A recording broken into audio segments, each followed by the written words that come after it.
In Chapter 12, we're going to discuss the incident response team policies. In this chapter, we're going to explore various information system security policies that are critical for effective incident response. So, our learning objectives include understanding the key concepts of incident response policies, identifying the roles and responsibility of team members involved in the incident response, exploring the importance of the business impact analysis policies, examining the procedures for incident responses, and discussing the significance of business continuity planning and disaster recovery plan policies. So, by the end of this lecture, you will have a comprehensive understanding of the essential policies and practices required to establish a robust incident response framework. An incident response policy, this serves as a cornerstone document that clearly defines what constitutes an incident within an organization. So it outlines the specific criteria and thresholds that trigger activations of the incident response team. So taking a closer look at the incident response team, this team is a cross-functional, composed of individuals from various departments and disciplines within the organization. The team is carefully organized and coordinated to ensure a prompt and effective response to incidents. Each team member brings their unique skills and expertise to the table, and it allows a comprehensive approach to incident management. It is important to note that the IRT typically focuses on major incidents that have a significant impact on the organization's operation, data, or systems. So these incidents require a specialized attention and coordinated effort to mitigate their effects. On the other hand, minor incidents that do not significantly disrupt normal operations, they're often considered part of the routine business activities and may be addressed by other teams or processes. An incident is any event that violates an organization's security policies, and this can take various forms. So we're going to look at some different types of incidents that organizations may encounter and the significance of addressing them through incident response policies. An unauthorized access to any computer system refers to an individual's or groups gaining unauthorized entry into a computer system, network, or application. They can pose significant threats to the confidentiality, integrity, and availability of sensitive information. Now, in some instances, malicious actors may intentionally cause a server to crash or become unavailable. This disruptive action can result in service outages, losses of data, and also financial implications for the organization. Unauthorized access to a database that's containing customer information. This can lead to data breaches and compromise of the privacy of the individuals. Incidents involving the unauthorized copying of customer data require immediate attention and responses. The unauthorized use of computer systems for gaming refers to individuals using organizations' computer systems or their network resources for personal entertainment purposes such as gaming. While it may seem less severe than other incidents, keep in mind the unauthorized use can impact system performance, it can consume bandwidth, and it can also compromise network security. Incidents involving unauthorized alterations or manipulations of data. This can lead to inaccurate information, the loss of data integrity, and potential legal and regulatory issues. So, safeguarding the integrity of the data is very important for maintaining the trust and reliability of the systems and the information. Incidents that disrupt the availability of services, such as a um, distributed denial of service attacks or system failures, these can result in significant financial losses, reputational damage, or inconvenience for the users.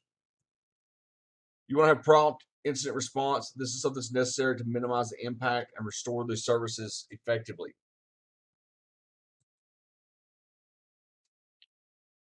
The classification by attack vector. This is an important aspect of incident response policies.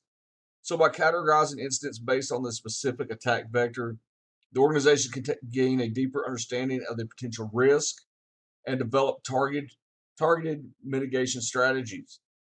So, some common attack vectors that organizations should be aware of are SQL injections, This attack occurs when the attacker exploits vulnerabilities in the web application's database layer by injecting malicious SQL statements.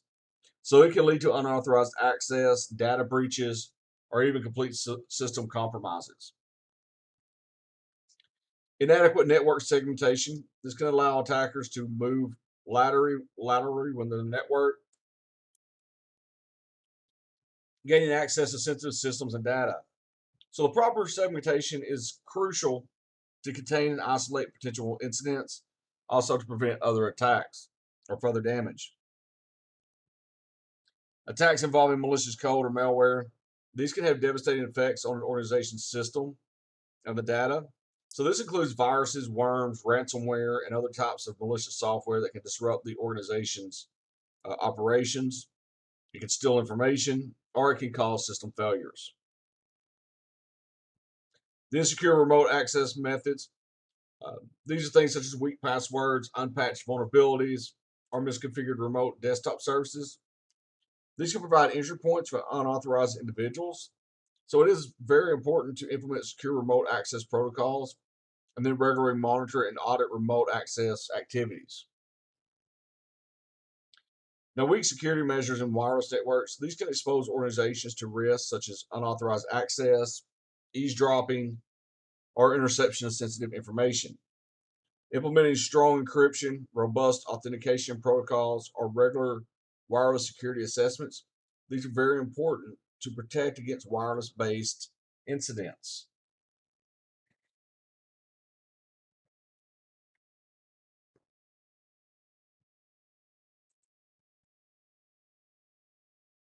So, when you're developing a classification system for incidents, it is important to consider industry specific requirements and ensure compliance with any legal or regulatory obligations.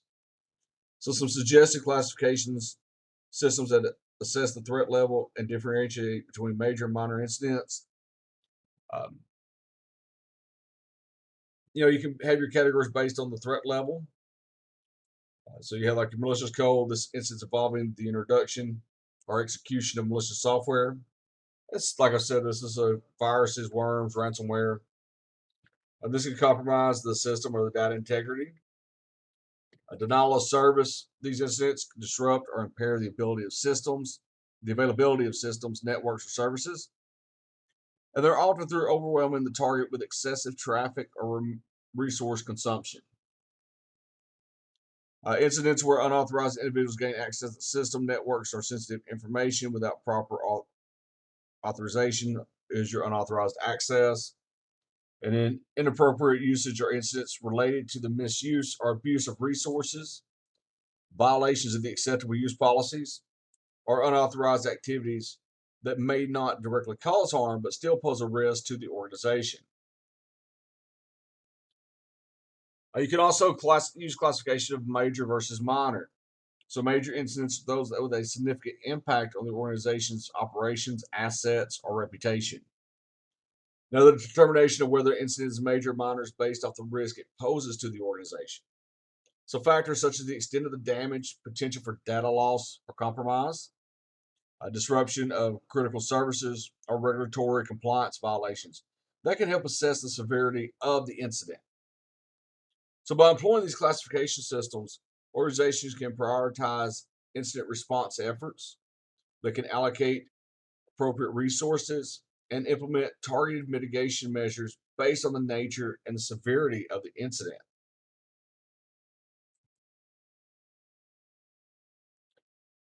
The response team charter, this serves as a foundational document for the incident response team and it outlines its purpose, responsibilities, and organization structure. So some of the key sections typically included in the IRT charter includes the executive summary. It's a brief overview of the charter's purpose and the organization's commitment to incident response. The mission statement includes the goals and the team's responsibilities. The goals are to clearly define objectives and desired outcomes of the IRT, such as the response times, incident resolution, and minimizing the impact. Team responsibilities are the specific tasks and responsibilities assigned to the IRT members. The incident declaration You have the definitions and the declaration process. So definitions are clear definitions of what constitutes an incident and the criteria for declaring an incident. The detailed procedures for reporting and documenting incidents, that's including the channels and the methods of reporting, are your declaration process. In the organizational structure, you look at team alignment. That's how the IRT fits within the organization's overall structure. This included in the reporting lines and collaboration with other teams or departments. And then you also have member management. This is the selection criteria, the roles and expectation of the IRT members, as well as any necessary training or certifications required.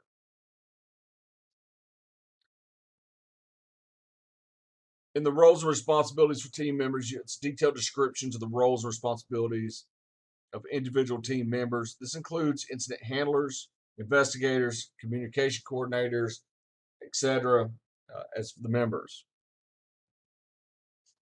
Now, communication is also in the charter. It gives clear guidelines for internal and external communications during the incident response, including escalation paths, stakeholders, and communication channels used. The method is how the goals are achieved. So these are the strategies, the techniques, and tools that are used by the IRT team to accomplish its objectives, such as the incident identification, the containment, eradication, and recovery. The level of authority is the defined authority levels for making decisions, accessing resources, and taking actions during the incident security response. The source of the authority is the organizational policies, procedures, and regulations that grant the authority to the IRT. So, developing an IRT charter, this provides a framework for efficient and effective incident response. It helps ensure clear communication, coordination, and accountability among team members, enabling a timely and coordinated response to security incidents.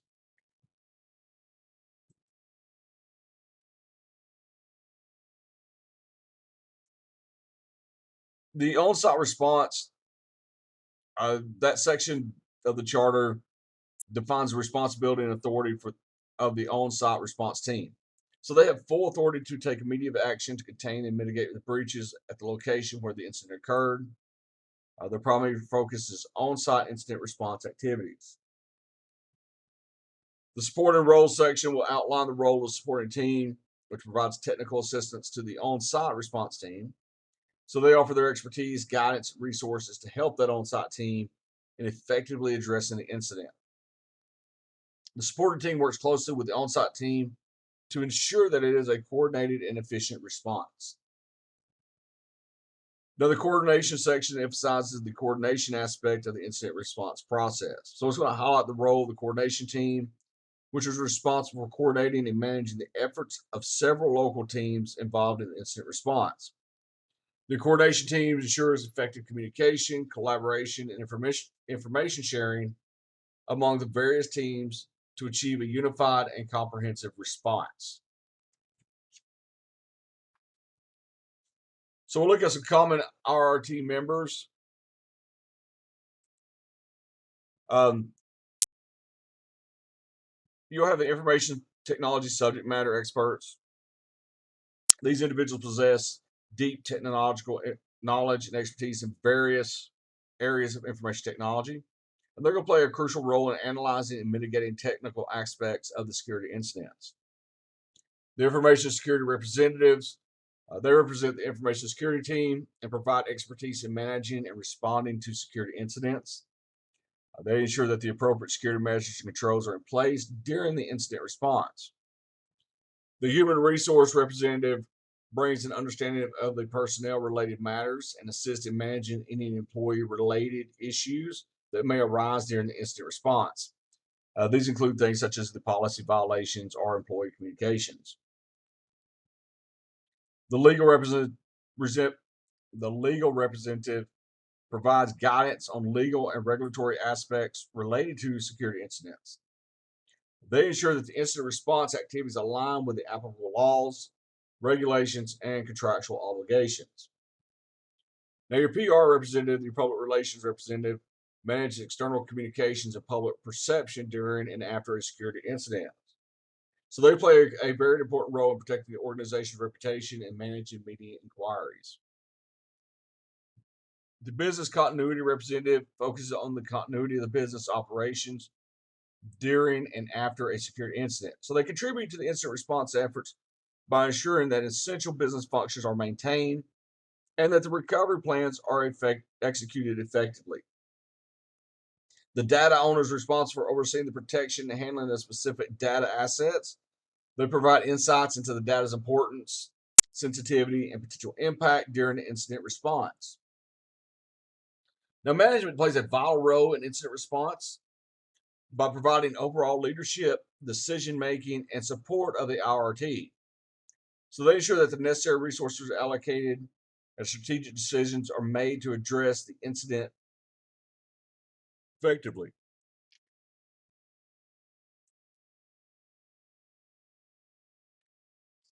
Now, responsibilities during the incident involves various roles within organizations. So the users on the front line, they have a responsibility to support the efforts of the IRT by promptly reporting any suspicious activities or security incidents they encounter. So they're going to play an important role in maintaining the vigilance and adhering to the security's best practices. System administrators are responsible for helping analyze the threat and recommend immediate response actions. These system administrators are going to possess technical expertise and knowledge of the organization's systems, and it makes them valuable in assessing the impact and determining the appropriate course of action. The information security team often takes on a management and oversight role in incident response. Uh, they provide the expertise in incident handling, they coordinate response efforts, and ensure that the incident response procedures and best practices are followed.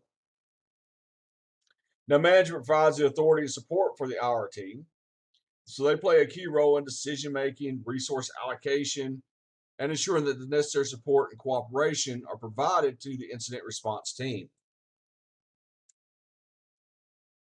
Support services, these refer to various team members who support the organization's business and IT processes. This may include representatives from human resources, legal, public relations, business continuity, and other departments. So their involvement ensures that all necessary resources, expertise, coordination are available during the incident response. Now, there are some other key roles. For example, the IRT manager serves as the team lead, overseeing the overall incident response effort. They provide direction, coordination, and ensure that the team operates effectively.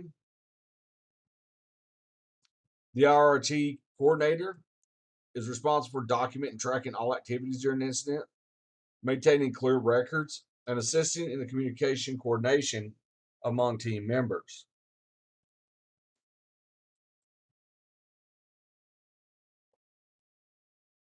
The business impact analysis policies, these play an important role in identifying and assessing the impact of potential disruptions to business functions. So some of the key aspects of a BIA policies include the component uh, priority. So this phase of the BIA aims to identify and prioritize all business functions and processes within an organization. The objectives include defining each component, determining the financial and service impact if the component was not available, and establishing recovery timeframes for each component.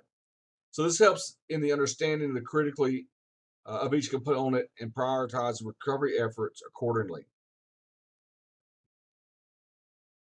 Now, the component reliance, the BIA policies also focus on identifying the dependencies or the reliance of different components on each other.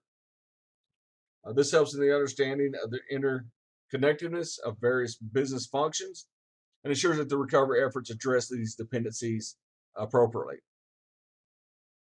The impact report, this BIA business process generates an impact report that provides a comprehensive overview of the potential impacts of the disruption to the business.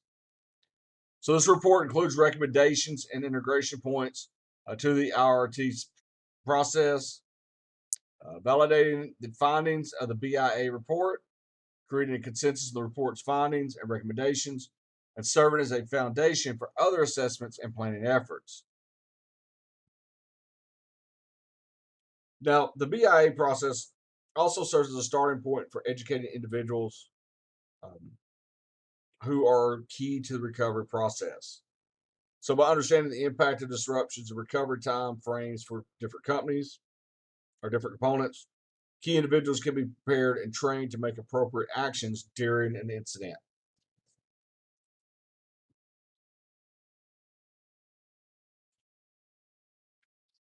Now, once the business impact analysis is conducted and the findings are available, organizations can use this valuable information to develop and redefine their policies. So, some of the key aspects related to the development and the need for policies based on the BIA include describing mission critical functions and process. So, the BIA helps identify and describe the mission critical functions and processes within the organization. This information is essential for understanding the significance and the impact of potential disruptions. Policies then can be developed to specifically address the protection and recovery of these mission critical assets. It's also recommended to conduct the BIA periodically, typically annually, and it's to account for any changes in the organization's operations, technologies, or risk landscapes. So, by keeping the BIA up to date, organizations can ensure that their policies remain relevant and align with their evolving business environment. You also want to compare the findings of the BIA with existing security policies. This allows organizations to identify any gaps or inconsistencies. This analysis helps in determining where additional policies may be needed to adequately protect and recover the identified assets. So, this enables organizations to align their policies with specific risks and requirements that have been identified through the BIA process. The BIA process findings also provide valuable insight into the critically and potentially impact of disruptions on the organization's operations. This information can drive security decisions and give the allocation of resources for protecting and recovering assets. So policies developed based on the BIA, they help establish clear guidelines and procedures for mitigating risk and ensure the resiliency of mission critical functions.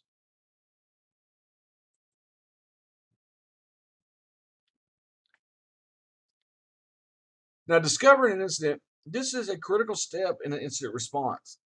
It's important to educate employees about how to report suspicious activities. So, some examples of situations where employees should be vigilant and report any concerning signs. Suspicious activity of a coworker's noticed, and accounts within the department's controls do not balance. So, this could indicate unauthorized access or fraudulent activity. The employee should promptly report such incidents to their supervisor or the designated incident response team. If an intrusion detection sensor alerts that a buffer overflow occurred, so this indicates a potential security vulnerability that could be exploited by an attacker. So the employee should immediately report this alert to the IT department or the incident response team. If they get an antivirus software alert, alerts infection across multiple machines. So this suggests a widespread malware infection. The employee should report this to their IT department or follow the established incident reporting procedures to ensure swift action can be taken to mitigate this risk.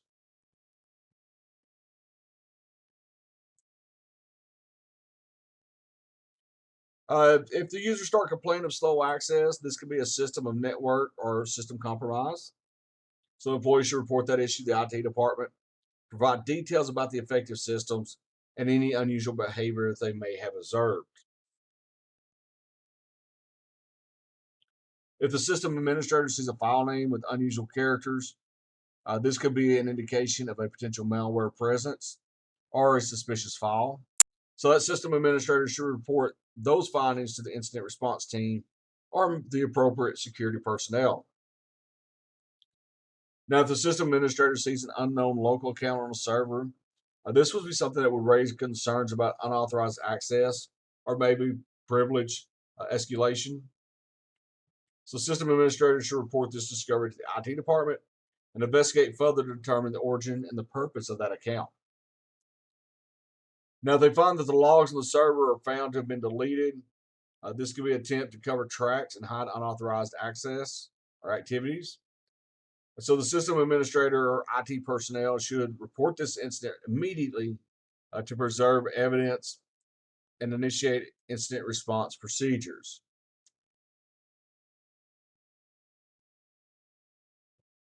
Now, if the logs indicate multiple failed logon attempts, so this is going to suggest a potential brute force attack or unauthorized access attempts. So the employees should report these incidents to the IT department or follow the established reporting channels to investigate and mitigate any potential security breaches. Now, when it comes to reporting an incident, it is important for organizations to have clear procedures in place to ensure that the incidents are promptly reported, and addressed. So, some key steps to consider is you want to establish clear procedures for incidents, for reporting incidents. You'll develop a well-defined incident reporting process. It's going to include the guidelines on who to contact, what information to provide, and how to document the incident. So this makes sure that all employees are aware of the proper channels for reporting incidents. You also want to implement a triage process to classify the severity of reported incidents. So this helps prioritize incident response efforts based on the potential impact and urgency. One way to classify the severity is by using a scale similar to the sample severity classification that's been provided, where level 4 includes minor incidents such as system probes, scans, or isolated incidents of viruses. System 3 involves a significant number of system probes, scans, or widespread virus activity. Severity 2, these incidents are categorized as severity 2, the result in limited disruptions to business operations. So they may not cause significant harm, they still need attention and appropriate measures to prevent those escalating. And severity 1 is the most severe category, and it represents incidents like successful penetration or denial of service attacks that can have a significant impact on the operations of the organization. In this case, prompt action is very important and critical to minimize damage and restore normal operations.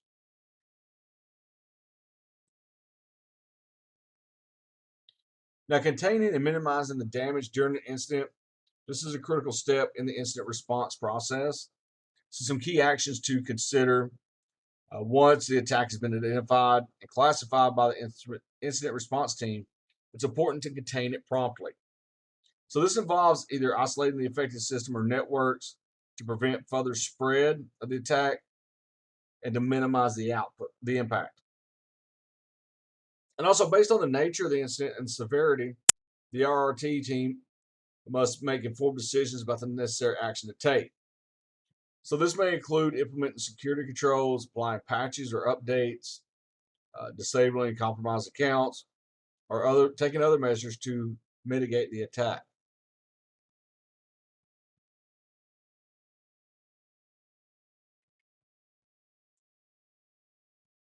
So in this case, they will classify it and determine how to stop it. Organizations should also have predefined response plans and procedures in place to guide the incident response process. So these plans will outline the specific steps to take in different types of incidents. And this is to ensure a consistent and efficient response. Finally, during the incident response process, it is crucial to gather evidence related to the incident. So this evidence can be used to analyze, investigate, and any potential or legal or disciplinary actions. So you want the proper documentation and preservation of evidence. This is something that's going to be essential to support incident response efforts. Now, cleaning up after an incident is an important phase of the incident response process as well. Some of the key steps involved in the cleanup include implementing a recovery strategy. It's working closely with a business continuity plan representative to develop and implement a recovery strategy. So this may include involving restoring systems from backups, repairing or rebuilding affected components, and ensuring the resumption of critical business operations. It's also critical to forensically image the affected systems before making any changes or repairs. This preserves the state of the system at the time of the incident and allows further analysis and investigation if needed. You also do throughout the entire cleanup processes, it is important to maintain a strict chain of custody of the evidence that's collected. So this ensures the integrity and the admissibility of this evidence in case of legal or regulatory proceedings. Now, once the cleanup and recovery tasks are completed, the focus then shifts to getting the affected systems back in service. So this may involve thorough testing and verification to ensure that the systems are functioning properly and are secure. Also, part of the cleanup process, it's essential to identify and address the vulnerabilities or weakness that allowed the incident to occur in the first place. So this may include applying security patches, updating configurations, or implementing additional security measures to prevent similar incidents in the future.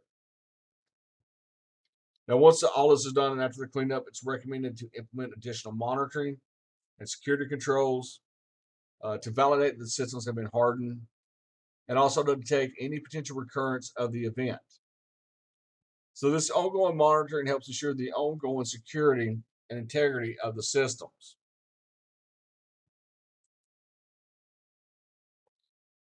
Document the incident and actions taken in an incident response. This is very important for several reasons. Some of the key considerations for documenting an incident include that it captures the details of what led up to the event. So, by documenting the event, activities, or any suspicious indicators that preceded the event, this information it includes stuff such as your system logs, user activities, network traffic, or any other relevant data that can provide insights to the initial stages of the incident. You also want to document what happened during the event. So you want to record a chronological account of the incident, detailing the timeline, the actions that were taken by the RT, and any observed behaviors or changes in the environment. So this information helps in reconstructing the incident and understanding the scope and impact of the event. You also want to assess the effectiveness of the response. So you want to document the actions that were taken by the incident response team to contain and mitigate the incident. So this includes documenting the tools that were used, techniques that were employed, and the overall effectiveness of the response efforts. So evaluating the response helps identify areas for improvement and lessons learned for future incidents. You also want to include relevant technical details, such as your system configurations, network diagrams, security controls that were in place, and any vulnerabilities that were exploited. This helps in the forensic analysis, the root cause identification, um, the remediation efforts. You want to also capture the communication and coordination efforts among the team members, stakeholders, and external um, entities that were involved in the incident response process. So this includes documented meetings, discussions, decisions, and any agreements made during the incident response.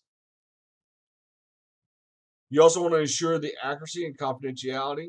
You want to document the incident information accurately and securely.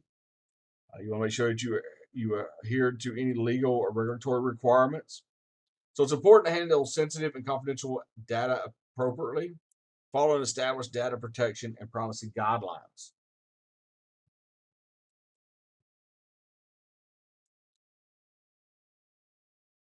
Maintaining the confidentiality and integrity of an incident documentation. You do this to ensure the accuracy, privacy, and security of sensitive information. Some of the best practices to consider, including you want to limit access to the incident documentation to only authorized personnel who have a legitimate need to know. You want to implement strong access controls. This includes user authentication, role based access controls, encryption. This is done to prevent unauthorized access to the documentation. You also want to encrypt incident documentation while it's both in transit and at rest to protect it from unauthorized disclosure or tampering. So you want to store the documentation in a secure and controlled environment, such as encrypted file systems or secure document management systems with proper backup and disaster recovery mechanisms in place. You'll establish and maintain a documented chain of custody for the incident response, the incident documents, especially when it involves forensic evidence. So this ensures the integrity of the evidence and provides a clear audit trail of its handling, including who accessed it and when. You want to implement logging and auditing mechanisms to track access and modifications to the incident documents. You want to regularly review and monitor the logs for any suspicious or unauthorized activities. And that's to detect and respond to potential security incidents. Use version control mechanisms to track changes and maintain a revision history of the incident documentation. This helps in the tracking, the evolution of the documentation, and provides an audit trail of modifications made by different individuals over time. You also want to regularly back up the incident documentation and store the backups in a secure and separate location. This establishes retention periods based on legal, regulatory, or organizational requirements. And this ensures the documentation is retained for the necessary duration and securely disposed of when it's no longer needed. Also, provide training and awareness programs to personnel that was involved in the incident response on the importance of maintaining the confidentiality and integrity of incident documents. So you want to educate them about the risks, responsibilities, and best practices for handling and protecting sensitive information.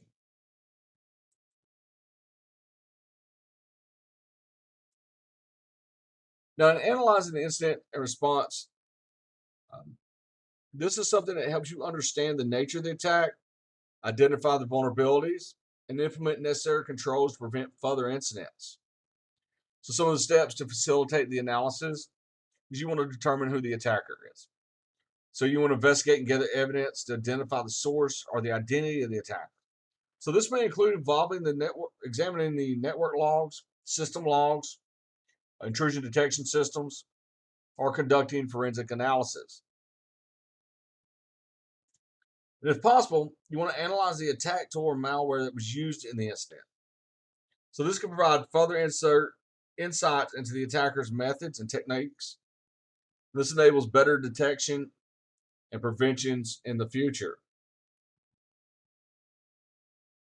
You also want to identify the specific vulnerability that the attacker exploited to gain unauthorized access or to cause harm. So this could be a known software vulnerability, a misconfiguration, weak password, or maybe a social engineering technique. Next, you want to evaluate the extent of the damage caused by the attack, including the data breaches, system compromises, and the disruption of service. This, by understanding the impact, this helps prioritize response actions and mitigate potential risks.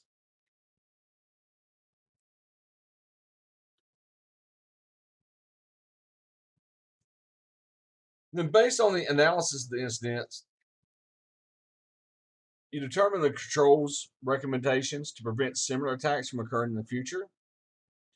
This may include patching vulnerable systems, implementing stronger access controls, conducting security awareness training, or enhancing the network monitoring and detection capabilities.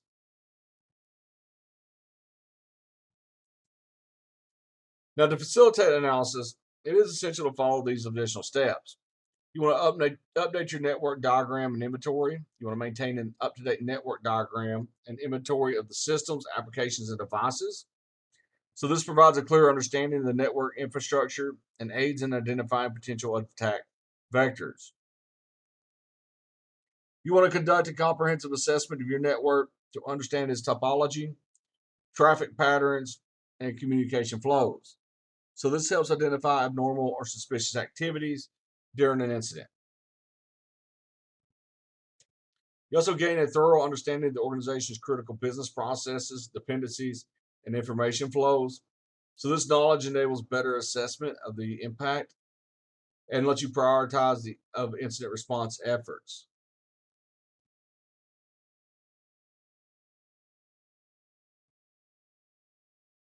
You want to ensure that all systems on the network have a synchronized time settings. So this allows for accurate uh, accounting of logs and events during the incident analysis.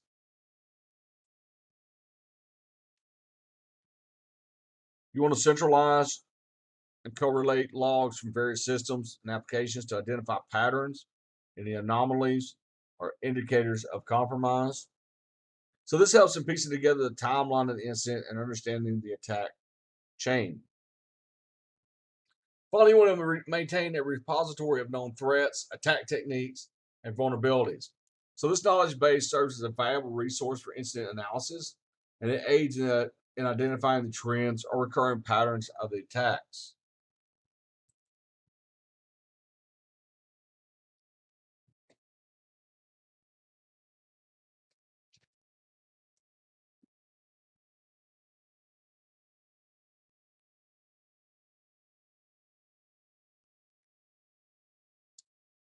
Then, based on the analysis of the incident,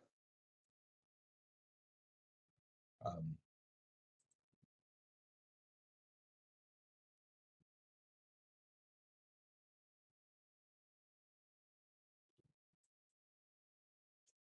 so you want to create effective mitigation strategies. This is important to prevent future incidents and strengthen an organization's security posture. So some of the steps to guide in the process include um, you want to analyze the origins of the attack. So it lets you gain a deep understanding of the attack's origins, including the attacker's motivation, tactics, techniques, and indicators of compromise. So this analysis helps in identifying potential weaknesses in existing security measures and devising appropriate countermeasures. You also want to develop a detailed storyboard or timeline that chronicles the sequence of events that led up to the incident. So this visual representation helps in identifying the attack vectors, identifying critical stages of the attack, and determining areas where defenses can be strengthened. Now, if you have a complex or high profile incidents, organizations may seek external assistance from consulting firms that specialize in forensic investigations or collaborate with law enforcement agencies. So these experts bring specialized skills and knowledge to help identify the attacker, gather evidence, and support legal proceedings if it is necessary. You also want to treat each incident as a learning opportunity. So conduct a thorough post-incident analysis to understand the root causes, the vulnerabilities, and the shortcomings in the existing security controls. You use these insights to improve your security policies, procedures, and techniques, the defenses to mitigate similar incidents in the future.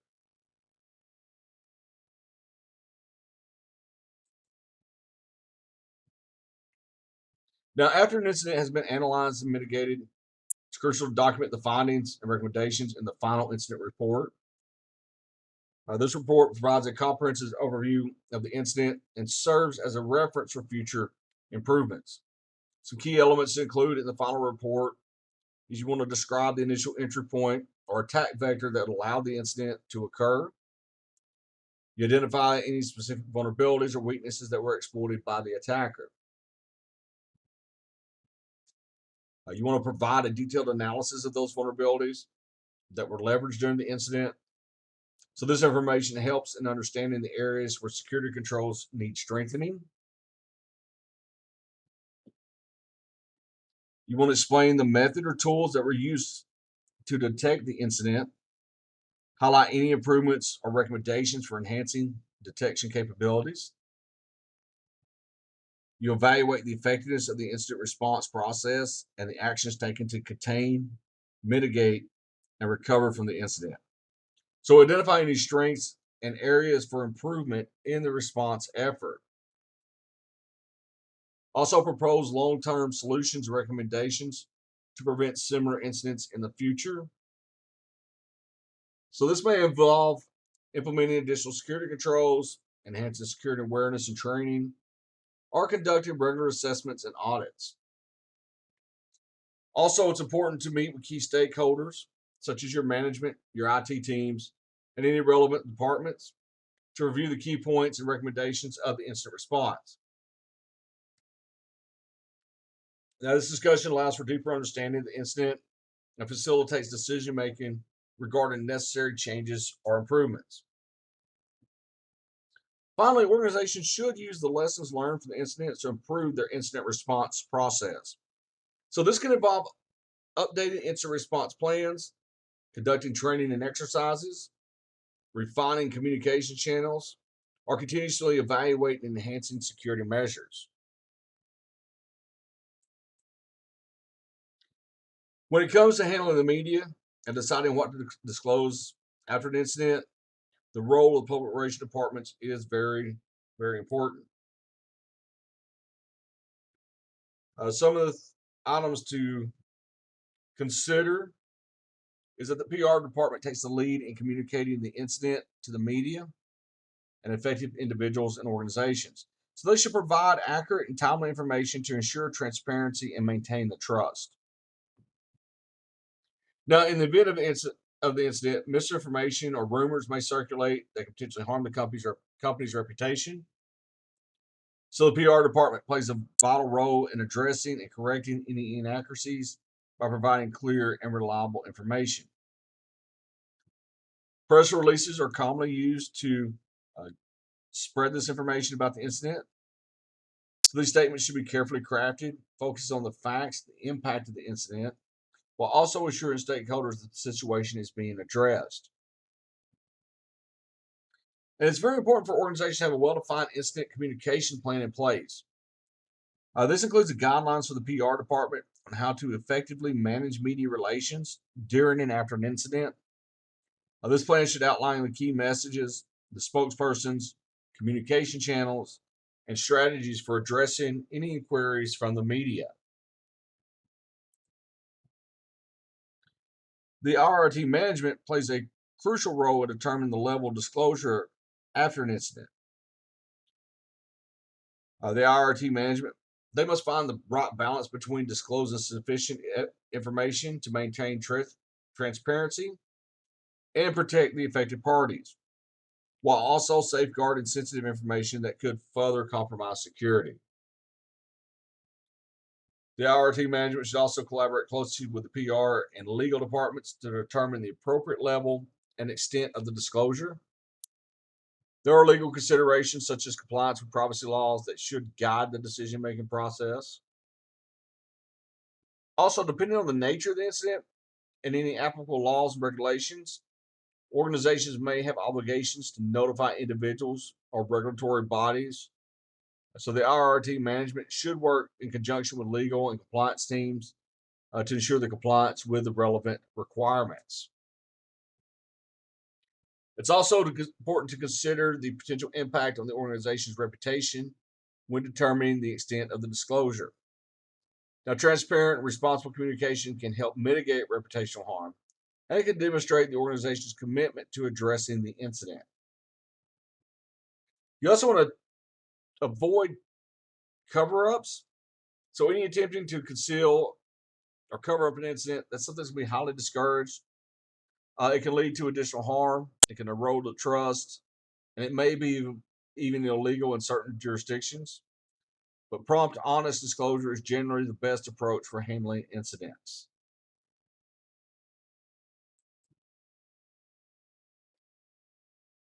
Now, the business continuity planning policies, these are essential for organizations to ensure they can continue their operations during and after a major outage or disruption.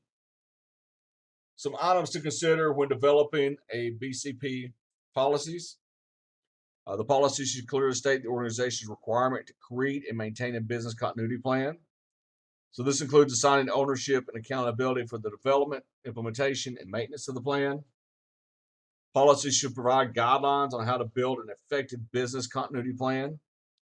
This may include outlining the key components that should be addressed, such as the risk assessment, business impact analysis, recovery strategies, and communication plans. The BCP policies should also specify the key assumptions made during the planning process. Assumptions help in the setting the context for the plan and ensure that everyone involved has a common understanding of the underlying conditions and expectations. You also want to clearly define the roles and responsibilities within the BCP plan policies. And this is something that ensures that individuals or teams are assigned specific tasks and they are accountable for their execution during a disruption event. The policy should also outline the frequency of testing and exercising the business continuity plan. So regular testing helps identify any gaps, it validates assumptions, and ensures that the plan remains relevant and effective.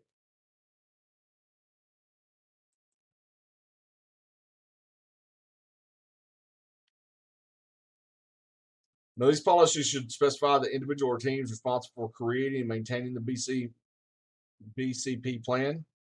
So this includes representatives from various departments or function areas who possess the necessary knowledge and expertise. The policy should also outline the responsibilities for executing the BCP plan during a disruption or outage. This involves um, identifying the key personnel who are responsible for activating the plan, coordinating the recovery efforts, and ensuring the continuity of critical business functions. The policy should also cover the business support structure during a crisis or emergencies. So this will include identifying support teams or departments that may be involved in providing assistance, such as IT support.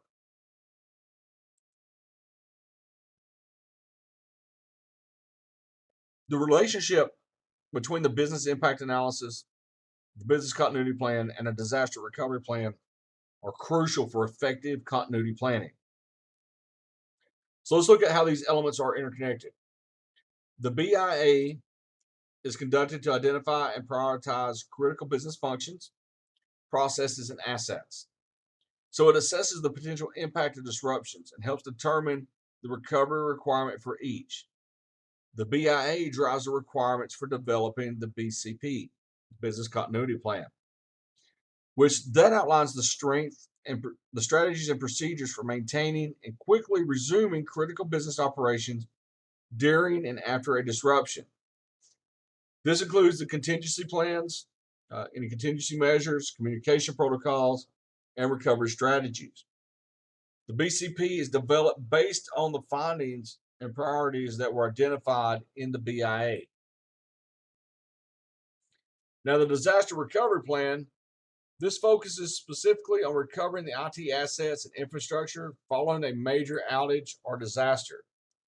So it's going to include the steps, processes, and policies needed to restore and recover IT systems, networks, application, and data. So these requirements for the DRP are driven by the BCP.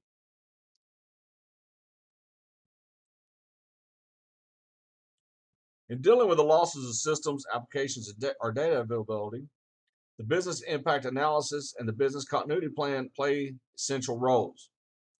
So the way they contribute is that the business impact analysis, this identifies the critical systems, applications, and user access requirements within the organization. So it assesses the potential impact and sets the maximum allowable downtime for each component. Now, this information is important for understanding the prioritization and urgency of recovery efforts.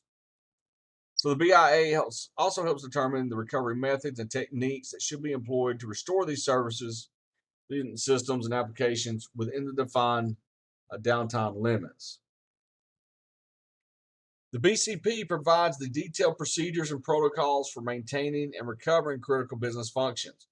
This includes the systems, applications, and data. It includes the access controls needed to protect the information during the recovery process. The BCP also ensures that any necessary security measures are in place to safeguard sensitive data during the restoration and reestablishment of the systems and applications.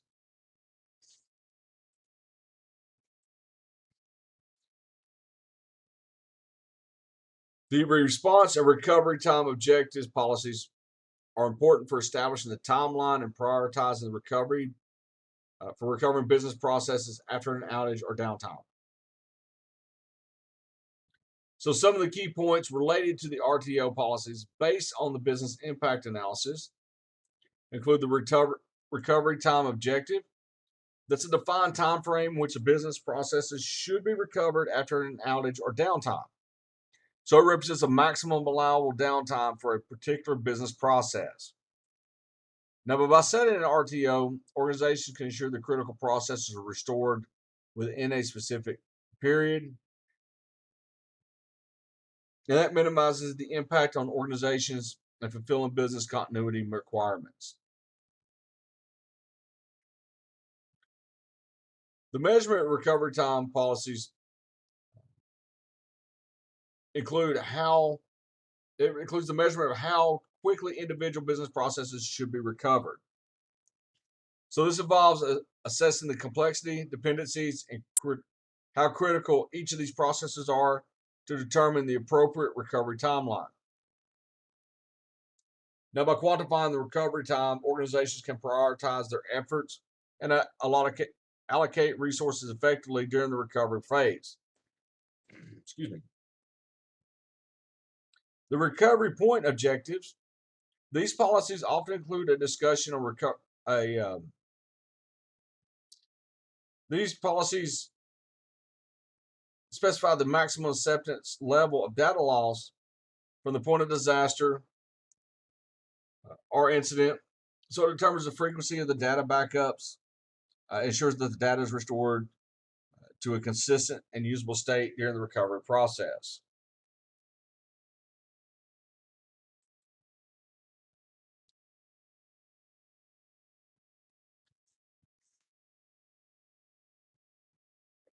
Now, some of the best practices for incident response policies include measure and evaluation. So the effectiveness of the incident response team and its related policies, they should be regularly measured and evaluated. This helps to ensure in assessing the performance of the team and identifying areas of improvement. The measurement should be conducted annually and include metrics that align with the goals outlined in the IRT charter.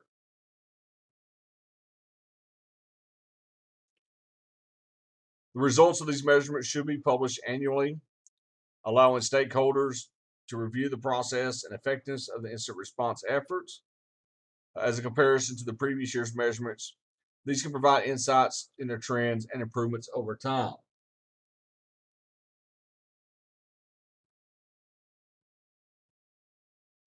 Also, in addition to the goals stated in the IRT charter, it is recommended to include additional analytics that indicate the reduction of risk to the organization. So, some important key performance indicators to consider include the number of incidents, the number of repeat incidents, the time taken to contain each incident, and the financial impact on the organization. So, these metrics provide a valuable insight into the performance and impact of the incident response efforts.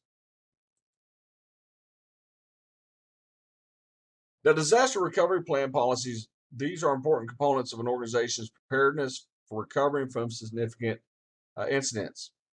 So these policies and documentations outline the necessary steps and procedures to fully restore operations after a disaster of a major incident.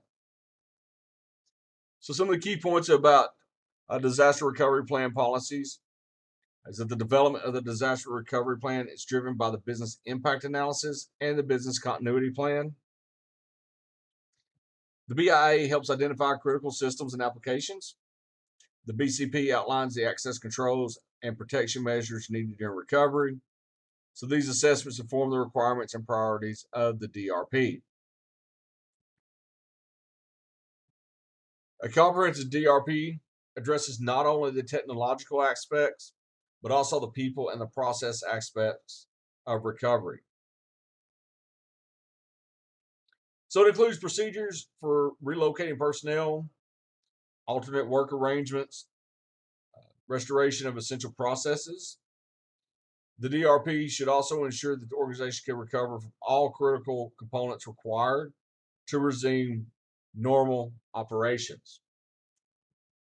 Now, also depending on the industry and the location, organizations may be required by law or regulations to have a DRP in place. So, compliance regulations may specify the level of recovery preparedness needed to safeguard the data, maintain services, and protect customer information.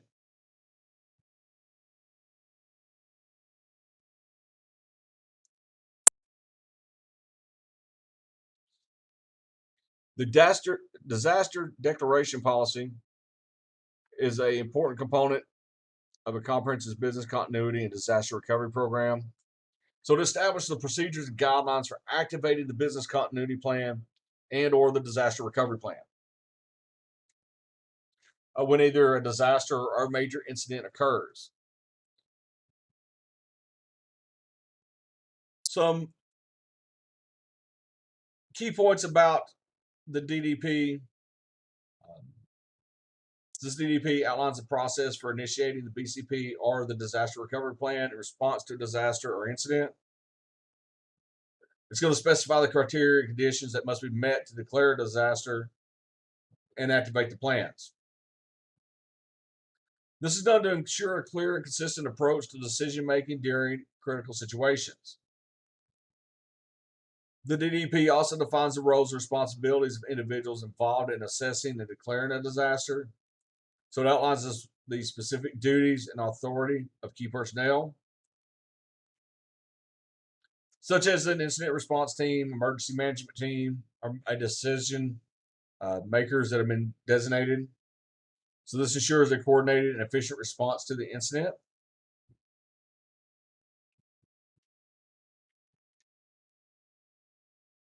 Also, the DDP provides examples of the activities and actions that may be initiated during a disaster declaration.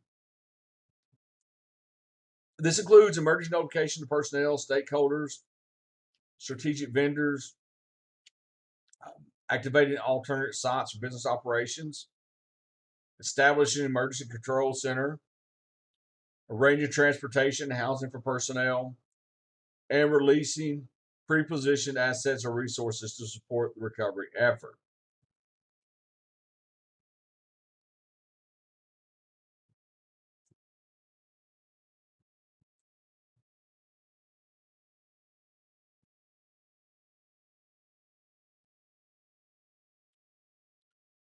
Also, during a disaster, accurately assessing the severity of the problem and estimating potential downtime is very important for making informed decisions. So some key points regarding the assessment of a disaster severity and potential downtime. You want to assess the severity of the disaster. By doing this, organizations then can allocate their resources effectively. So this includes determining the necessary personnel, equipment, supplies that are needed for response and recovery efforts. Understanding the severity that helps prioritize resource allocations and ensure that critical areas receive immediate attention. Also, you assessing the severity of the disaster allows organizations to communicate effectively with their customers. So, by understanding the impact and potential downtime, organizations can provide accurate and timely information to customers regarding service disruptions, alternative options, and estimated restoration timelines. These transparent and proactive communications help maintain customer trust and they manage expectations during the crisis.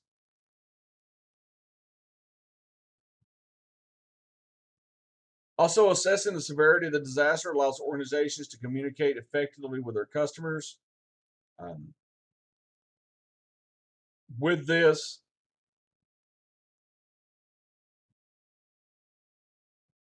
not only do you keep their trust, but it's also helped with the organization's reputation um,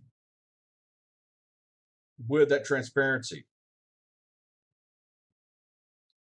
Also, accurate assessment of the disaster severity. This enables organizations to estimate financial losses and costs associated with the incident. So, this includes evaluating the impact on revenue generations, operational expenses, and potential recovery costs. Now, such assessment aids in making informed decisions include regarding financial priorities, insurance claims, and recovery strategies. Now, regular testing and rehearsal of the disaster recovery, a disaster declaration policy. This includes the assessment of severity and potential downtime, contributes to the effectiveness of the organization's response to a disaster in several ways. One, regular testing helps familiarize key personnel with the assessments, procedures, and ensures that they understand their roles and responsibilities, evaluating the severity and estimating downtime. This familiarity enhances the efficiency and accuracy in decision making during a real disaster scenario. Also, testing the assessment processes can reveal any gaps or weaknesses in the organization's approach. By identifying these areas, organizations can make necessary improvements to enhance their ability to assess the severity and any potential downtime accurately. Also, testing the assessment of severity and potential downtime, it validates the effectiveness of the organization's response plans. So it helps identify whether the existing plans adequately address various disaster scenarios and whether the resources and recovery strategies align with the assessed severity.